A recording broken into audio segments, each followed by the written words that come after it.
Ang mga kongresista tila nasasanay na diktahan ang Senado kaugnay sa gusto nilang mangyari sa impeachment.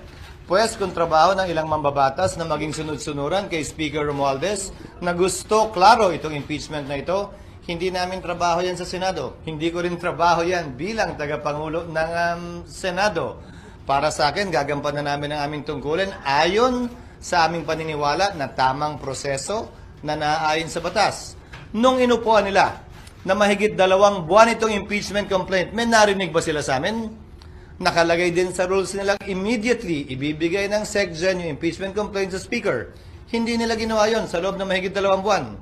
May narinig ba silang reklamo sa amin? Ginalang namin ang kanilang pasya, proseso at pagdidesisyon. Yan sana ang inaasahan ko rin sa kanila. Subalit maging ganun pa man, hindi ko pwede silang gawin, piliting gawin o hindi gawin ang partikular na bagay. Gayon din sila. Kung nais nila maging sunod-sunuran sa gusto ng kanilang speaker, pues hindi po namin trabaho yan.